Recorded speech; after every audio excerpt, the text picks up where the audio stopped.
Good afternoon, everyone. Welcome to our webinar. Welcome to those that are joining us for the first time, and welcome to those who are coming back or returning to join us. Today, we're speaking to Leah Sefor. She is a life and relationship expert, life and relationship coach. We are going to be talking about her new book, which is titled That's Not What I Meant, a book on communication. But just to tell you a little bit more about her over and above the book, please do go and check out her website, leahsefor.com.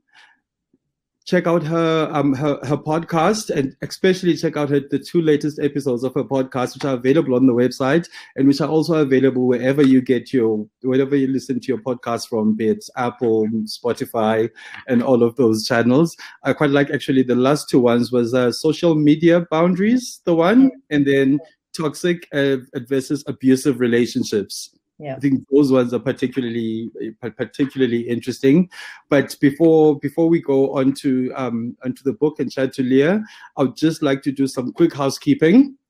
Just with regards to connection, sometimes we get a bit of a slow connection with the platform that we're on. And what you need to do is to just try and make sure, if you can, that you've closed any other apps that you might have opened on your computer, on your tablet, or on your cell phone. And that'll help a lot with the connection. We'll also be taking questions throughout. So we'll let them just gather up a few, and maybe every 10 minutes, I will have a look at the questions. We'll try and answer as many questions as possible.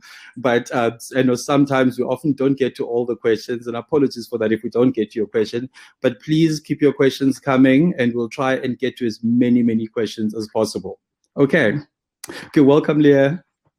Hi, Mali. Lovely to be here. Cool. Thank you for joining us. So, just to get started, going into the book, I actually want to do this slightly differently. I want to go straight to a specific chapter in your book, specifically chapter 4, about where you talk about communication filters. There's Yes. a part in that book where you kind of you illustrate how we view communication as individuals. I think there's a part where you say there's 8 billion people in the world, and there's like 8 billion realities. And the reason I want to start there is because sometimes, when we talk to each other, we do tend to assume that people understand exactly where we're coming from. And I think a good place to start is that understanding that, our sort of communication filters are informed by so many different things, and that is not necessarily that someone else is going to understand exactly where you might be coming from. Can we just start chatting a little bit about that concept, about the communication filters that inform how we all communicate in different ways? Absolutely. So yeah, between reality and you are a series of filters that's going to determine how you perceive reality, how you take it in and understand it, and then how you express yourself back out to the people in your life. And the majority of these filters are formulated early in childhood. So mostly in the first 7 years of your childhood, a lot of your belief systems are formed. And this is especially around communication. We learn how to communicate through the homes that we are raised in. So through our caregivers and the people raising us and the people at school that, are teaching us, and in our societies and in our communities, that's where we are taught what communication means. And for every family, it's different, and in some families, it's great, and you're encouraged to express yourself and have an opinion. And in other families, children are there to be seen and not heard, and you can't have an opinion. And you learn how to use your voice or not use your voice or keep yourself down. And remember, communication, as I go into in the book, is predominantly nonverbal. So as children, we take a lot of the body language cues to mean something. We take a particular tone of voice to mean something. And then that informs a filter of how we understand that going forward into adulthood. So, we have a lot of different filters, but for the sake of the book, I talk really mostly about the communication filter. And exactly, every single the 8 billion, I don't know how exactly world population right now, but approximately 8 billion means there are 8 billion versions of reality. And the problem is everybody thinks their version is the right one and the only one. So we spend a lot of time with communication trying to convince the other person that our point of view or our way of doing stuff is the right way. And if you could just do it my way, things would be better. So Yes. that's in itself where a lot of frustration happens, is you don't know how somebody else has been raised, or what your tone of voice means to them, or what your vocabulary means to them, and how you're triggering them by how you are Yes. speaking. So it's that's why I go a lot into listening, because if you can be quiet and not talk and listen more, you really start to learn a lot more about somebody else's communication filter. Fantastic. I actually just want to read it exactly from the book, exactly what you've said now, but because I love the way I love the way you put it, and then you express it in that line. It just brings the reality home. And where you go, reality is a subjective experience. What you think is real is only your perception of what you think you're seeing, hearing, smelling, tasting, and touching. Your perceptions determine your beliefs, and communication is simply how you present your beliefs and your version of reality to the people around you. I love that. And I think it's just kind of like, it hits it so nicely. And so from there, like I said, I want to go back a bit again now to the earlier chapter where before we start talking about the communication filters, where you identify 6 communication problems. I mean, obviously yes, in the book, you go quite in depth into each of them. But I love that there's a line before, I think, when you start to explain what the communication filters are, where you go like, the people in your life are not out to get you or deliberately sabotage or aggravate you in your relationship. Because it's exactly what you just said, like sometimes we take things so personally and we just like, okay, no, this one is coming for me. And you immediately, So I want to chat a little bit exactly about that. If you can just chat a little bit, and we'll go in a little bit into each one, into the six communication problems. Okay. So the first one is that you're listening, but you're not hearing. So what we tend to do in a communication, this is especially with our partners, is that when a fight is happening or disagreement, we are listening to respond. Listening is not about, gathering up your ammo to then use it quickly against the other person as soon as they stop talking. So you can listen, but it's all you actually what you're doing is coming up with your own answers and come back in your head to wait, and then you can come at them. And effective listening is allowing silence to be there. Effective listening is giving the space between what they have said, letting it sit before you respond. And if somebody is saying something you're not understanding, or it's confusing for you, ask them to describe it more. Ask them to go into more detail. Tell them you don't understand. Could they explain it to you? Don't ever just go, no, you're wrong. This is how it is. So listen, but really hear what the other person is saying. Because as we said about filters, you will learn a lot about somebody's filters if you really listen. Yes. Yeah. You know what? If I may just jump in there, because like just before we go into the other ones, and I think one of the things that came through, like you mentioned it now, and also just really stuck with me when I was reading the book, is this idea of being like, almost of being scared of the silence. And then because you were just saying also, even in listening to people, like there's those moments of silence, and then where you go back, you just listen, even if they're not saying anything, but they're trying to think, and how that might affect the other person speaking, and how it might make them feel, and make them feel like they're valued. No, absolutely. And this ties very much into the next point, which is about you're interrupting too much. Yes. That is the next big problem. And, when we feel something, we need some time to translate our feelings into thoughts, and then our thoughts into words. It's very hard to take this huge ball of emotion and how do you verbalize exactly what that means for you? And that's why we need time and space. And when you interrupt somebody all the time, like you want to finish their sentences for them, or you think you know what they're about to say, so you interrupt, it's actually stopping their process of getting their feelings into an explanation for you. And I know a lot of people feel that. They feel incredibly frustrated that they can't actually express what they're really feeling because the other person is rushing them because they're interrupting or trying to finish the sentence too quickly. So interruption is an incredibly disrespectful thing to do in communication. It means that you think your opinion is more important than the other person's, and that what you have to say is more relevant. And it just, if you're on the receiving end of the other one doing the interrupting, you kind of just throw your hands up in the air and you just stop talking because they're not listening anyway. So effective communication is bite your tongue. If you feel you want to interrupt or you want to, cut the other person off, just take a breath and wait for them to finish their thought. Brilliant. And I remember that I think the third one was you were going into saying what you mean. Yeah, you're not saying what you mean. So I think that, it's a problem. People get very very edited around what they want to say. They're very careful, and they get very PC about it. And how do I structure the sentence in a way that might not offend somebody, or it might not upset, or I don't want to say something to my partner that might trigger a reaction. There's so much, editing going on before you've even opened your mouth, that by the time you do, you're not actually speaking your truth, and you're not saying what you really want to say. You're giving a very edited version of it, which of course the other person then doesn't understand what the big issue is, because it's not everything that you're really feeling. So there's a way of saying what you mean in a careful way, without it being a fight, without it being like a verbal dump on the other person. And look, everybody is going to have a reaction to what you say. You can't control other people's reactions. And I find that most of the people I work with, especially in marriages, they withhold a lot of their truth because they're always scared of what their partner's reaction is going to be. Well, your partner's going to have a reaction. They're allowed to have their response to what you are saying. It doesn't mean you've got to keep what you need to say small. Otherwise, how is any shift going to happen? So you've got to really think about what you want to communicate, why, and then allow the space for the other person to have the reaction they're going to have. And then on to the other two of the six problems: communication. You have no patience. Yes.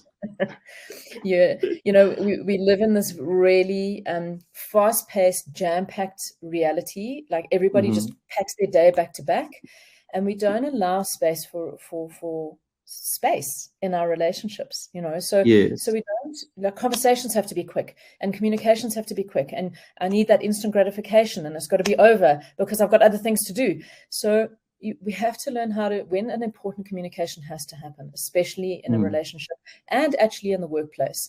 If you've got to have an important conversation with a colleague or your boss about an issue, please make the appropriate time for that to happen. And don't just quickly try and slot in a 10-minute meeting or a 10-minute, while your spouse is cooking dinner, try and handle a really big subject while they're busy doing something else because you want to get to the couch and go and watch the game. Yes. You've got to have patience and time if you really want to have an effective communication. So patience is really important, ties in with needing that time to process and to get our thoughts out. Cool, fantastic. I'm interrupting now slightly on the list of the six. You're making me think of something else that really struck a chord with me in the book as well, because you speak a lot about how the way we approach communication is very much formed within the first 7 years of life in childhood, because people kind of we're speaking about these filters that everyone has and speaking about these problems that they might have with communication, but I almost want to get an understanding of, so that, where does it start, because we're not, what is inherent in you about how you communicate versus what you've learned in terms of in life or coming from your experiences. I suppose it's the old nature versus nurture, but Absolutely. With regards to communication. Sorry, are we still here? The line just went. Yeah, we've got you. So, look, I think we are always discovering and learning more and more about development and about, how we develop it. For what we understand mostly around communication is it's far more nurture. It's far more from our environment. And we learn it from the homes we grow up in. So you, as a very young child, are observing your parents in communication with each other. And observing them is teaching you what romantic relationships look like, what communication between, romantic partners looks like. If you have siblings, you're observing, and yourself, how your parents communicate to your siblings, to you. What the sound of an angry or aggravated or upset voice sounds like from your mother and your father and from your siblings. And that starts to inform and create your little files, so to speak, of whenever I hear that tone of voice, it means somebody's angry. And the correction is, no, when you hear your father using that tone of voice, he's angry. It doesn't mean that everybody using a tone of voice like that is angry. And this is why later on in life, when you're having an argument with somebody and they use that tone of voice, you are triggered, because it reminds you of when a parent used to use that tone of voice and what that brought up for you. And then you are in reaction to that stuff more than you are in reaction to the person actually standing opposite you. So it's really important for us to do the work on understanding what our childhood programming and what our childhood belief systems are about, because so much of that is what is actually behind our triggers when it comes to communication. So a lot of it is informed by the homes that we grow up in. And for me, then I want to move that to how it translates to the system that you have put together in the book. So just to let all of viewers know who haven't read the book, Leah has worked out, well, like I said, she's based it on a variety of systems, but she has worked out a system where she's just able to separate the kinds of communicators that we are into 4 different systems that then explain how we communicate. So just before we go into them, and then going from that and going from our past as well as our inherent nature and how this informs how we approach communication, won't you just do a little bit of an introduction into, one, how the system that you worked out and how you came up with the system that defines where we stand as different types of communicators. And then we can chat a little bit more about how understanding what kind of communicator a person is helps to improve one's communication with other people, be it at work or be it with friends or be it with partners or with family. Okay. So we in the book, I do say it's very hard when you're a child to identify what your system is. So the 4 systems, there's a lot of different personality profile programs out there. They're all based on, very similar understanding. And this is just another element to that. In understanding that, there are 4 different systems of communication. You are going to fall predominantly into a single system. However, when you read the book and you go through all the systems, you will resonate with elements from every system. So you'll pick up on bits from every system, but we do fall predominantly into a single system. And sometimes a person can be an exact split between the 2 systems. So, when you're especially a teenager, developing your social self and learning who you are in the world, you are definitely going to test out all of these systems. You're going to go and phase through all of them. And any parent will see this with their child. It's very hard to kind of box your child to go, well, they are this system, because, 2 months later, they're acting in a completely different way. So there's your brain is still developing. Your brain, it doesn't completely finish developing until you are probably around 22-ish, 23. So, that developing our personality and our social self is where you're at during that time of life. It's only really after that you begin to settle into a system that resonates with you. So there are 4 systems. There's the listener, the observer, the connector, and the analyzer. And in the book, there's a test. You can do the test to see which system you are. And then there's very in-depth chapters for each of these systems that explains, how you communicate, how you learn, how you like your environment to be, how you like communication to be. So it goes very specifically into these systems. And what a system does is it, like we said earlier, what you see, hear, smell, taste, touch gets, inputted. That gets then filed away to determine how you understood that reality, and then you express yourself out that way. So each communication system has a very particular way of speaking, particular vocabulary that people use, particular body language that goes with it. When somebody's talking, I know a lot of people will think it's a me thing, like it's a Leah issue. It's not a me issue, it's a system issue that I belong to. So you will see that everybody who belongs to the analyzer system will speak and behave and handle conflict in the same way. And everybody who belongs to the observer will speak and handle conflict in the same way. So it's quite an aha moment to read these and go, oh, that's why my partner does that thing. Or that's why my boss always handles meetings that way. And it takes a lot of the offensiveness off of a situation. Like you stop getting reactive and triggered because you actually understand so much more about the system that the other person operates from. Actually, I want to go a little bit deeper into those systems, but now I must apologize because I've got a bit of bad communication there from earlier when I interrupted you after we mentioned the 4 problems with communication.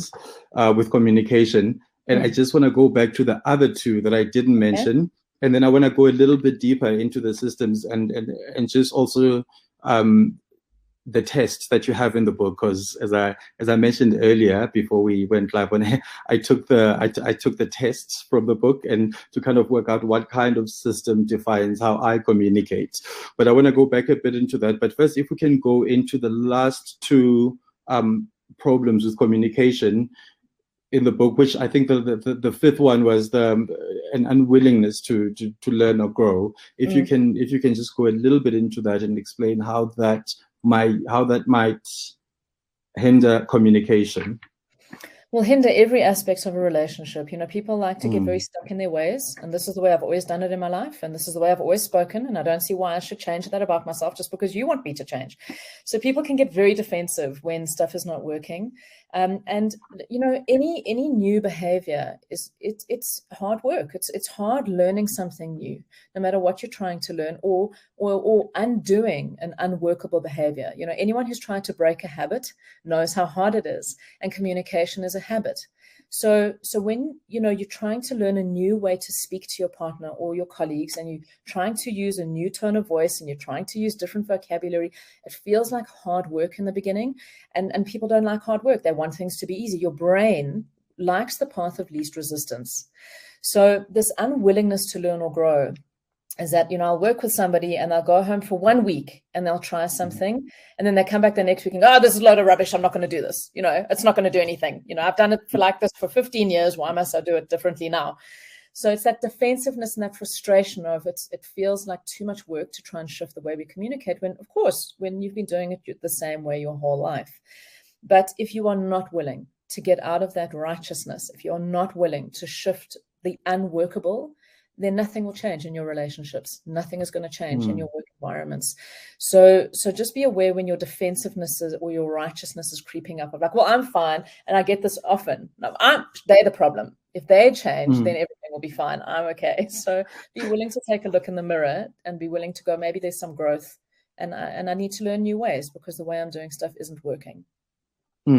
I must say, also when I was reading the book, that bit about the defensiveness one, and also growing in communication, especially with regards to romantic relationships, because I think you're going to be spending a lot of time with that person, and you're going to be together with them hopefully for years and years, and possibly forever and ever. And in a way, you're going to change as people. You have to grow as people. And so, and the communication must grow, and things must change in the relationship. And if those things don't change, then it's a little bit like Groundhog Day of sorts, Absolutely, running around with 1 foot nailed to the floor. And your relationship, your previous relationship ended because behaviors weren't okay. Yes. You can't just put that all on your ex. You have to take some ownership of what you were bringing into the relationship that wasn't working. And well, maybe I've got some work to do, and maybe I want to learn how to shift that with somebody else, because anybody who's ever been through relationships knows how those old ghosts creep in and old triggers creep in. And this is where the growth and the learning is so critically important. Of the way you speak to me is not okay. This is how I would like you to speak to me.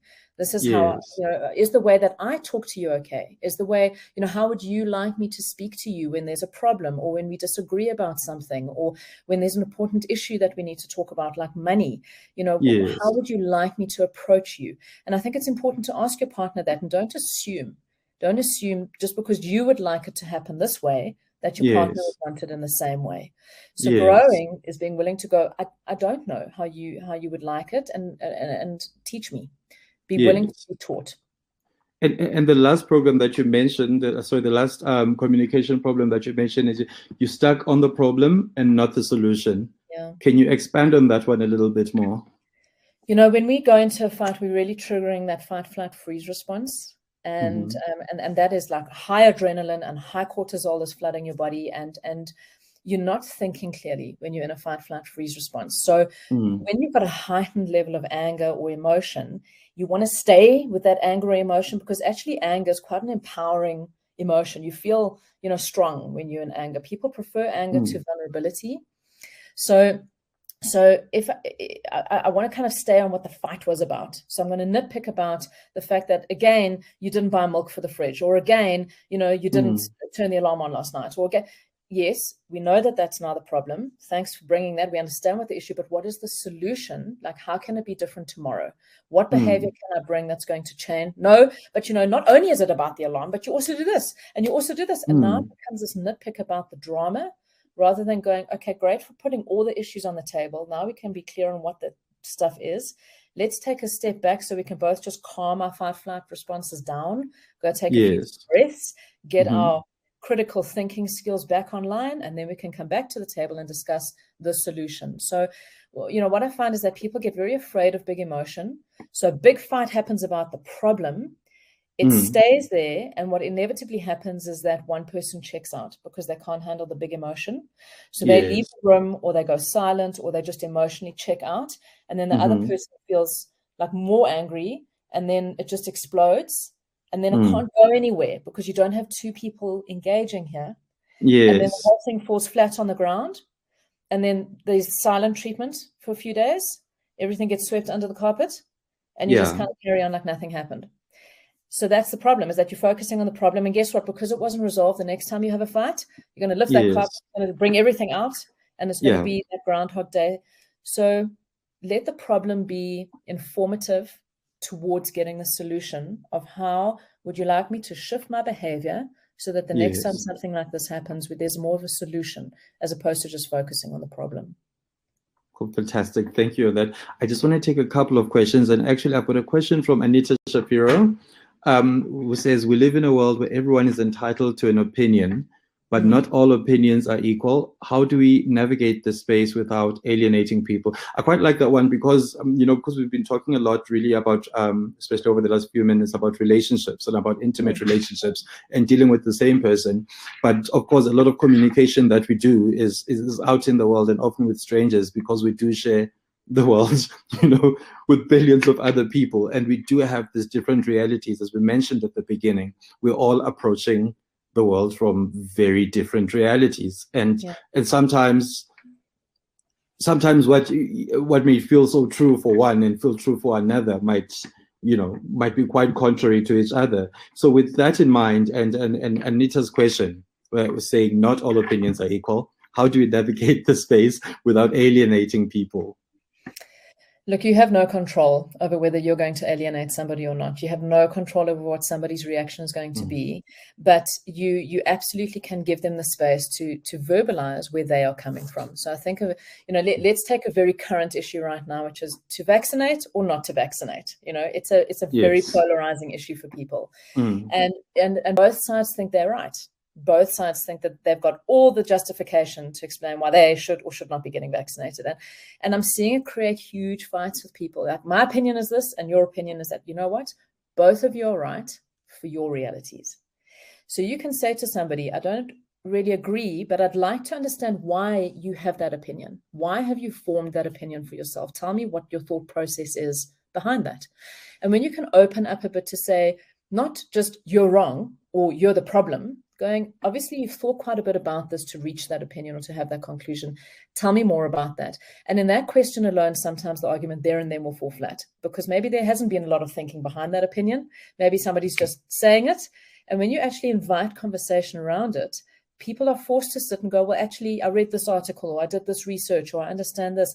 And it can now invite a conversation. So if opinion, can move into a workable conversation. And if somebody's not willing to go, they're fine. Let them have their opinion. So it's great. You can have your opinion. It doesn't mean I agree with it. But it's not about right or wrong. It's about we are both entitled to our perception of reality. And I'd love to learn more, but it doesn't mean I have to agree with it. Okay. It's quite what's the word I'm looking for?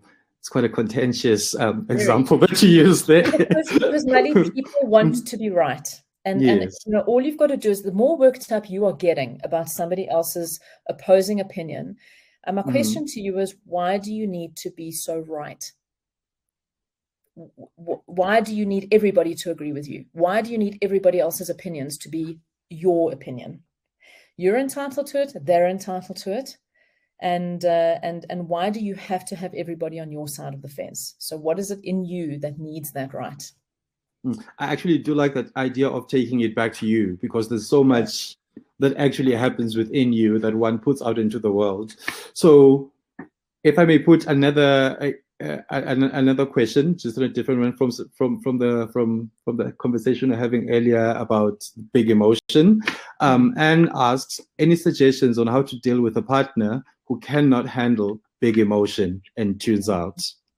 And I think that question, correct me if I'm wrong, but just thinking of the book and thinking of the systems of communication, I feel like that question has a relationship with that sort of, maybe it could lead us a little bit into talking about these systems of communication. No, it's a great question. It's a great question. So like I've said, different systems are going to handle conflict in a different way. And specifically the analytical system, the analyzer system, are the ones that can't handle big emotional outbursts and big emotional stuff. Analyzers are extremely carefully thought out people. So when there's an issue, it's far better for them to receive communication in the written form. So through an email or through written, because what writing is that it also removes them having to deal with all the body language that's going on with the communication, with what you're saying. It gets very overwhelming to process what they're seeing and what they're hearing, and it's too much. So for a certain system, which, for this particular question would be the analyzer, if so much of that input can be just removed and they can just focus on the facts of what the issue is, it allows them to respond in a much more workable way. Whereas the opposing system, which is the connector, is extremely feeling based, and everything with them is big hand movements, and I want to talk for hours about issues, and I want to be very emotionally expressive. They can totally handle big emotion conversations because that's where they operate from. Like an observer, it needs to be face to face with somebody to have a conversation. This text thing totally doesn't work for them because I can't see you to judge your facial expression or what's going on with you. So please, if you don't have the book, get the book to understand, how to handle, because there is a section in the book that goes into how to have the big conversations with each system. So if somebody just checks out, the thing is to say to them, I've noticed that you check out when we have an argument, but the issue still needs to be addressed and discussed. So what is a way you would like me to approach this with you in the future? When there is a problem, how would you like me to bring it to you? Ask them to teach you. That's all we can do in relationship. Fantastic. And actually, let me just use this opportunity to mention that the book, you can shop the book right now on the Daily Maverick shop. But obviously, you can also grab the book there afterwards. And please do make sure to check Leah's website, leahsefor.com. SEFOR, so leahsefor.com.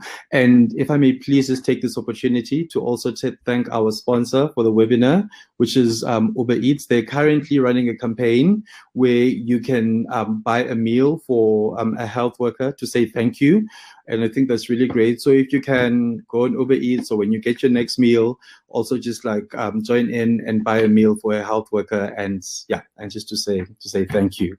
So from there, I just want to go back into, because you spoke briefly now about the analyzer. Earlier on, we spoke about the observer, and the other two are we've got the listener, and then we've got the last one, which is the connector. So we've got the listener, the connector, and the analyzer. Yes, and I just want to grab the other two that we didn't speak about, because we spoke a bit about the observer and the analyzer, just to give a little bit more of a briefing on what the listener and the connector are, and just from there, this like I was saying, what I got from mine was, you mentioned it a little bit earlier, that there's different elements in us. When sometimes when we take a sort of survey, or we take a certain test online, or even if it's sort of a formal one, sometimes we tend to think that it should be quite prescriptive, that when the results come through and they identify you as this, that you are 100% this. And I think even with me, when I took the test in your book, I found different elements of me. I could see which system mostly defined my own approach to communication. But then, one has different elements from these systems. If you can just chat about that as well. You'll see elements of yourself in them. And not only that, but each system itself exists on a spectrum. So you can have quite a mild observer and quite an extreme observer. It depends where you sit on the spectrum within each system as well. And I also find that at different times of your life and in different relationships you go through, you might step more into another system than you do with this, with your existing system. I did have a client once who had gone through a massive life trauma, and that trauma had kicked him from being the connector system into an analytical system, which is quite something, because if you know these two systems, they're very polar opposite. And for some reason, that trauma meant he had to start processing reality in a completely different way to survive. Now, I know so many people who've gone through trauma, it has no effect on the system that they are, but for some reason with him, it did change. So it's all very fluid. Different situations can affect the system that you're operating from. And you do learn how to operate in a very particular way, depending on who you are with. Now, you can be very introverted like a listener, and not really like social contact like a listener. But if you work in an open plan office or you work in a group environment, you do learn how to engage with that. Even though it's not natural for you, you can learn how to be another system because your job requires it, or because, being a parent means you have to be a specific way. So it's a bit like wearing putting on a bit of an act. You can play that role. It doesn't mean it's comfortable for you to play that role. Yes. So you can't say to somebody, well, I've seen you do this before. I don't know why you don't just do it all the time. It's not easy to do it all the time because it's not your inherent system. So there can be a lot of shift happening within these four systems. Okay, fantastic. And we've got a couple of super practical questions. One, is there a Kindle version of the book? Yes, you can get the Kindle version on Amazon. Okay, fantastic. And then that is from Elise. And then Leslie asks, how do you deal with someone who's an interrupter? Every conversation, or one who walks away. Oops, sorry, this question is just scrolled down now. So every conversation, or one who walks away or gets aggressive whenever you want to discuss an issue. How do you deal with someone who's an interrupter like that? Look, it's very hard, and I'm assuming this is talking about it in a work context, or in a relationship context. It's very hard to handle it in the moment when the emotion is high. So my feedback would be rather to send a written communication to say, I really would love to, be open to dialogue with you. And yet my experience is that when I try to bring an issue to you, you get quite defensive, you get quite angry, and you walk away. And that doesn't open up space for us to find a solution. So would you tell me again, like we said before, like, teach me what is the best way to approach you? Like, I understand that you're really busy. I understand you've got a lot on your plate, but this is something we have to deal with. And I find that you're not creating the space for me able to bring an issue to you. And what would be the best way for me to do that? So people are extremely unconscious about their behaviors on a daily basis. We don't know how we are behaving or speaking to other people. So sometimes sending a very neutral communication like that in the written form to just say, you may not be aware, but the last 3 times I've tried to approach you, you've kind of cut me off and walked away, and it's leaving me feeling like I don't know how to access you. So could you let me know? And sometimes people are not going to shift, and people are not going to create the space for you to come and speak to them, and you get yourself on them. So in those circumstances, sometimes there's not always going to be a solution. Unfortunately. Well, thank you. And then there's another question as well here, but I mean, it also goes back into the bigger world that we have to deal with beyond our personal relationships. Ian asks, what about candid feedback? We seem to be more afraid of what we say. As you stated around, say what you mean, yet this new woke generation seems to be so easily offended by everything. So I know that one is like a hot button topic, but I do think it's important because we are now communicating obviously more than ever with with social media, and whereas there's some situations where perhaps you communicated with fewer people and much more directly with people, you are now communicating with strangers, sometimes hundreds or thousands of strangers in one day. So I think it's a very important question in that how do we apply what you know, and over the past 2 decades of working in the field of communication, how do we apply what you know to that sort of communication with the greater world? Look, it's really hard to edit yourself to get on with everybody. You are never going to make it with everybody. Somebody's always going to find you offensive. They're going to find the way you are in the world offensive. You cannot keep molding and conforming yourself to try and make it with everybody out there. You've got to stand in your truth and be who you are in the world. If somebody really finds you offensive, you can say, I'm really open for a conversation about this. I'm really open to understand why this has offended you so much. But you can't just say, I'm offended. It's like a bat away from actually confronting the deeper stuff that's really going on here. So again, it comes back to engaging that critical thinking of, great, I can see that you're offended. Why? Well, because you shouldn't have said this. Okay, why? Well, because it's wrong. Why do you believe that to be wrong? Why? It keeps taking you deeper in the layers of, I really want to understand what this offense is about. Are you offended because everybody else on this thread is offended and you think you just need to be in, alignment with them? Is it really a personal thing for you?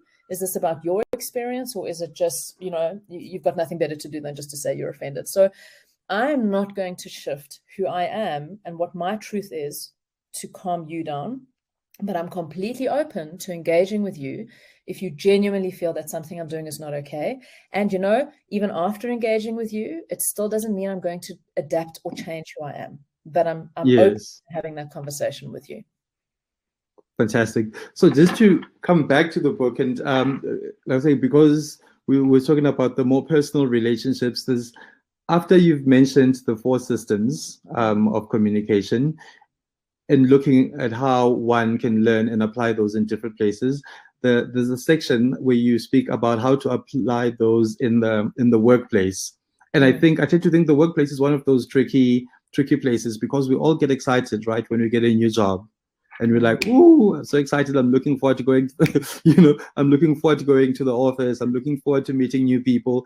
Yeah. But often what happens is, once people get into the workplace, and then, little tribes form, and then it's like, oh, those people in that department. Oh, and then there's once you've found your little tribe within the workplace, things can get very, very, very, very, very, very complicated. And I wanted to chat a little bit about how an understanding of those systems can be used specifically to transform one's relationships and communication in the workplace. And because, if I may just say one more thing, is because sometimes people will find that some behaviors follow you, right? From workplace to workplace. And like you said earlier, you do have to do internal work. So it can't always be that in every workplace, it's just people are just like problems. So can we chat a little bit about, that understanding and how it applies to the workplace? Well, maybe recognize that you are the common denominator in all of your sad stories when it comes to workplace. Like, what are you bringing as well? It's not just what is happening to you. So I feel that the workplace thing has to start with the interview process, because everybody's on their best behavior. Everybody puts the best version of themselves forward. But that is the time to say to the potential employer, this is an environment that stresses me. This is what works for me. This is what doesn't work for me. When it comes to conflict, how does your company handle this? When it comes to this, interviewees tend to think that they're on the spotlight. You can turn that spotlight to the employer, and say to them, how would you handle this? If I'm experiencing this click nature in your, how does that get handled? What is your way of dealing with this? So from the very beginning, you've got to be more honest about who you are and what works and what doesn't, because people want the job. So they're just going to say yes to everything. And then they get into the job and suddenly they can't do everything, or suddenly it's too overwhelming. So that's where it starts. Cliques are going to form. Workplaces are a bit like high school. It doesn't change. You're going to have your little cliques and things are going to form. But which is why it's, for me, very important for employers to do workshops around this kind of nature with a team. To say, I've done this a lot with companies where we identify the 4 systems, who belongs to each system. Because like with relationship, when you can understand, so-and-so in accounts, is very rude to me at the coffee machine all the time. Well, because so-and-so in accounts is an analyzer and they're not interested in, a whole conversation about what happened on the weekend. They just want to get the payroll going. They don't want to have this whole emotional connection in the kitchen. So if you can understand that, you start taking it so personally and you get, they're a connector. I must know that if I want to go and get something, I'm going to be in there for an hour having a fat conversation. Or, this one is a listener. They wear their headphones in the workplace a lot because external noise is very overwhelming for them. And I need to just be a bit more gentler with my approach to them. or my boss is an observer, so I better keep my desk neat when they arrive in the office, or they're going to have a bit of a moment. So we can have a lot of fun with these systems. And I think in the workplace, we get way too serious and way too heavy. And I think when you can understand the systems of your colleagues, it allows you to approach them differently. And it also really manages your expectations of them, of what they can or cannot do in a workplace. And for a lot of people who've done this workshop, they actually changed their positions that they're in. I worked with somebody who was, in the IT department, but was a connector. Like connectors don't belong in IT departments. He had to move to HR and personnel, because that was far more who he was naturally, and he was so much happier in that position. So just because he was brilliant with tech, it didn't really mean it's where he needed to be in the workplace. So it's really important in the workplace to know you've got the right systems and the right jobs, because you'll see in the book that each system is inclined to very particular careers. So that's interesting. That's actually quite fascinating and so interesting, just that example of the IT person who's the connector, because, sometimes we tend to base it strictly on skills, where you should be placed, especially now, in the way that we work, because things are moving much faster. It's not like, there's not as many HR departments as much anymore or anything like that. That's absolutely fascinating. Yes, and I do go into the work stuff quite a bit in the book.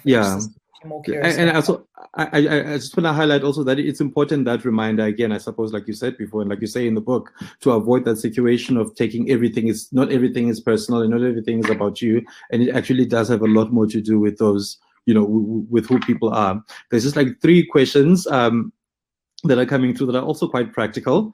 And I remember this is like something you also dealt with feedback. You dealt with feedback a bit in the book. Mike is asking, how do we prepare ourselves to receive feedback without being offended? So fully understanding that the person giving the feedback is simply speaking from their perspective. It's not necessarily the truth. It's their truth. But you don't have to take somebody else's truth as your own. And just because somebody else has a perception about you, don't have to own that. You can listen to it, and you can open the space to go, they can say, oh, I think that color that you wear every day is really terrible. You can decide, well, that's great, and that's your opinion. I personally love this color, and I'm going to wear it every day. Or you can take their truth and go, well, what does that mean? And do I need to change? And what do other people think that this color is terrible? And now you can go into effect of it, and it now disrupts your own belief about yourself. So when somebody wants to sit with you and give you feedback, recognize that it's hard for them as well. It's very hard to sit and give somebody feedback. So open up the space to let them say what they need to say, but really master the art of letting it sit between you as opposed to wearing it. So you can hear what they're saying, understand they're still only talking from their perception of reality, and what they're observing may not have been real. And then learn to take the relevant pieces out of what sits then on the table to go, okay, so what I'm hearing you say is A, B, and C. Is that correct? Let's move forward with that. Because feedback, that the thing of coming back to the listening problem of you are not willing to learn or grow, nobody likes to get the feedback. No one. It's hard to hear some home truths about yourself. But if the other person is courageous enough to want to sit with you and tell you that stuff, you've got to be courageous enough to listen to it. Amazing. Thank you. And then Morag is asking, how does one deal with gossips? You don't. Just let them carry on. You actually completely have the power of where you want to engage in the world and who you want to engage with. Our energy, everybody's energy is frazzled at the moment. After a year and a half of this pandemic, people are operating on we spread very thinly at the moment. So other people's way of dealing with insecurities or dealing with uncomfortable feelings is to gossip about somebody else so that the focus goes off of them. If that's how they want to operate in their lives, give them that space. Even if they're talking about you, do you honestly think you are going to change somebody else's perception around you if you go and sit and go, look, it's unfair that you're saying this stuff about me, and I've heard you speaking about me like this? Because all they're going to do to your face is go, oh, sorry, I won't say it again. And then they're going to carry on saying it anyway. So you just don't have to engage with that. When people are going to gossip, if people are bringing the gossip to you, you then have to put that boundary in place and go, this has actually got nothing to do with me, or you've clearly got an issue with the person. I don't know why you're speaking to me about it. Go to the source and go and speak to them directly. So you can become very impeccable with your boundaries as to how much you will allow yourself to engage in that gossip. But people out in the world gossiping, you've got no control over that. Just simply don't engage with it. Cool, fantastic. There's another like hot button topic question that I want to ask. But just before we go into that question, I just want to chat a little bit because you do workshops. So I just want to chat a little bit about how people, if they're interested, whether it's in a group situation or in a more private situation, and how people can get in touch with you and do workshops with you around communication. So personal coaching bookings you can do through my website, which is leahsefor.com. And my coaching sessions, especially if it comes to corporates, I only do a maximum of 2 people in a coaching session. So I work with individuals, I work with couples, I work with colleagues, but 2 at a time. If you want workshop or group stuff happening with your company, then you can send an email to hello@leahsefor.com. And then we'll get in touch with you, because all workshops are adjusted to how many employees you have, what particular issues you want to be dealing with, what time frame you want to be doing this in. So we will then have a conversation about what are your personal needs and how can we structure a group session or workshop around what your company's needs are. Okay, fantastic. Because I think for a lot of people, obviously, we can only cover so much within the hour, and we've got about 8 minutes left. And it's just like, if people, 1, the book, and 2, if they want one-on-ones or 2-on-1, that's how you get a hold of Leah, guys. And then this one around more disagreements, religious chatter specifically, how to navigate around religious chatter at an informal tea, or for example in one's home. And then Bonita says sorry, I have to laugh. The earnest people who are determined to drag one kicking and screaming through what they want are the pearly gates. I'm not religious, but I have no objection to others being so. I just thanks for the question, Bonita. I just got a visual of someone being dragged to the pearly gates. So yes, how would you advise how to navigate this types of like communication, whether they're welcome or unwelcome, or whether there's a lot of like hot disagreement? I think it's the same with anything, that everybody's entitled to their beliefs, and it's not your job to make their belief wrong for them. So if you don't agree with it and the conversation makes you uncomfortable, you can simply say, look, I totally, it's great that you want to have this conversation. I'm not comfortable having it. Can we talk about something else? And don't feel your need to have to defend your position just because somebody's taking an opposing position, especially when it comes to religion and politics. People are completely entitled to believe what they want, to follow who they want. You can have interesting discussions about why, but don't let the conversations go into you're wrong and I'm right. That's where it just gets heated and unnecessary. That's so fantastic that you believe that. Happy for you. My belief is something completely different, and how can we both be right? So fantastic. The win-win is allowing both people to be okay with their perspectives, not I'm right and you're wrong. Yes. Okay. Fantastic. I think so. We've spoken a bit about like the personal relationship, society, as well as the workplace, family, because that is also quite a obviously your family. I mean, there's people. Well, depending on your family dynamics, but family, then these are people that you walk through life with in different ways, and then to varying degrees, and there's certain patterns that have been formed over time. And often like from like birth all the way through. How does one deal with communication, and how does one apply a lot of the knowledge that you share in this book, be it the systems or an understanding of communication filters in successful family communication? Well, firstly, understanding that not everybody in a family shares the same reality, and people assume that. They assume that if they grow up in the same home with the same experiences, that their filters would be the same. And they're not. And anybody who has got brothers and sisters knows this. You have all got very different memories of growing up. You all perceive your parents' behaviors very differently. You see the world very differently. So don't assume you're on the same page just because you grew up in the same home. And very often, people always have the statement of blood is thicker than water. I don't agree with that statement, because I think that statement is used to excuse a lot of bad behavior in families, that you have to put up with a lot of bad stuff because it's blood. You've got to look at where your boundaries are in a family and be willing to constantly teach family members, who you are now, because we hold family members in a very particular box. Well, that's who you've been since you were a kid. I know who you are. You're acting out of character now. This isn't who I know you to be. We evolve and we change constantly. None of us are the same people we were 6 months ago, a year ago, 5 years ago. But in families, we want to really hold our family members in like those cemented boxes that, well, this is who you've always been, and I don't know why you think you need to change. So it's hard with family because it's a very tightly held, inflexible, well, I want to do this thing, and the family will go, well, no, that's not okay for us. So you have to be willing to have some space from you and your family if you don't feel that you heard, if you don't feel that communication can be effective. Within them, understanding what the systems are with each of your family members goes a huge way to helping you understand how to approach a conversation with different family members. But sometimes just knowing the system still might not be enough to get a workable communication going. So this isn't what's the word I'm looking for? Like panacea. Yeah, it doesn't fix everything, just knowing your system. It's a supportive tool, but sometimes communication might still stumble a bit with family. So that's when it needs a little bit more integrative work around coaching and individual sessions to start underlying, like, what's the deeper underlying stuff in the family dynamic.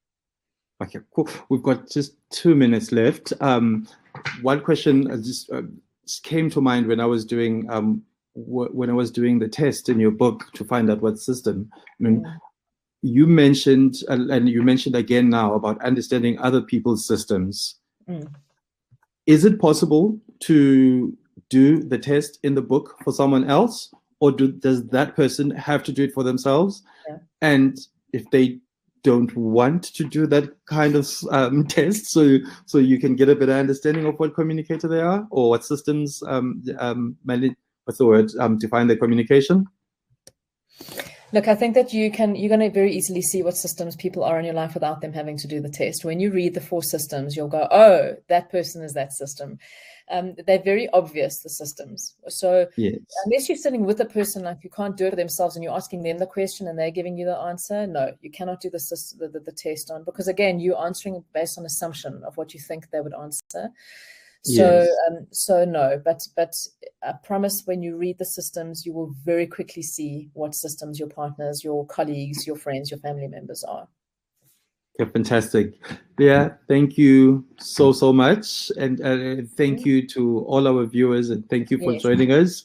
It's been a fascinating conversation. And remember, guys, the book is available on the DM shop, and check out Leah's website for her social media details, as well as her podcast, leahsefor.com. Thank you very, very much. Thanks so much, Mali. Thanks, Thank you, Leah. everyone. Thank you. Cool. Bye. Have a lovely day. Bye.